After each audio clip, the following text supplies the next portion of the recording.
নমস্কার।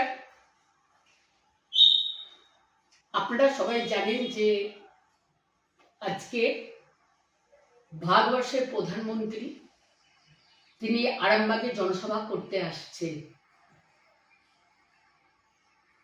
এবং আমরা দেখেছি যে যখনই কোনো নির্বাচন হয় তার আগে প্রধানমন্ত্রী, স্বরাষ্ট্রমন্ত্রী থেকে শুরু করে দিল্লির যত মন্ত্রী আছে সবাই চলে আসছে বাংলায় এবং মিথ্যে ভাওতা প্রতিশ্রুতি তারা ইলেকশনের আগে তারা দিতে আসে। আজকে প্রধানমন্ত্রী আসছেন আরামবাগে সেই ভাওতা দিতে, মিথ্যা প্রতিশ্রুতি দিতে।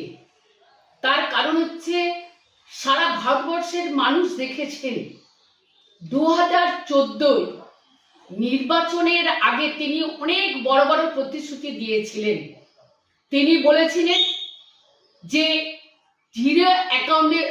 জিরো ব্যালেন্সের অ্যাকাউন্ট খুলুন, যাদের বিদেশে কালো টাকা জমা আছে সেই কালো টাকা নিয়ে সেই ভারতবর্ষের অ্যাকাউন্টে 15 লক্ষ করে টাকা দেব। আজকে 10 বছর হলো কোনো টাকা কোনো জনগণের অ্যাকাউন্টে ঢোকেননি। তিনি বলেছিলেন যাদের বিদেশে কালো টাকা জমা আছে তাদের লিস্ট বার করবেন এবং সেই টাকা ফেরত আনবেন, কিন্তু সেই টাকা ফেরত আনেননি।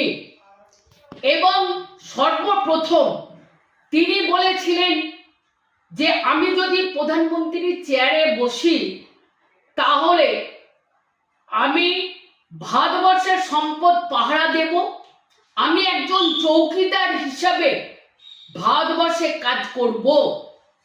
আজকে প্রধানমন্ত্রীর কাছে আমার প্রশ্ন, সেই প্রশ্নটা হচ্ছে তাঁর আমলেই তিনি 14তে প্রধানমন্ত্রীর চেয়ারে বসেছেন, যারা ব্যাংক জালিয়াতি করে মেহুল চোকসি, নীরব মোদি থেকে শুরু করে মেহুল চোকসি, নীরব মোদি, বিজয় মালিয়া থেকে শুরু করে আরো যারা ব্যাংক জালিয়াতি করে বিদেশের মাটিতে পালিয়ে গেল, এটা কি প্রধানমন্ত্রী জানেন না কি করে ভারতবর্ষের মাটি থেকে পালিয়ে গেল?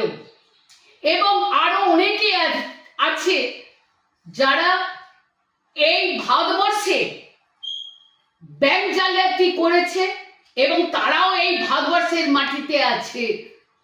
এখনো পর্যন্ত তাদের তো কোনো ব্যবস্থাই নেওয়া হলো না জালিয়াতি, উল্টে তাদের সমস্ত ঋণ মকুব করে দেওয়া হলো 68,607 কোটি টাকা।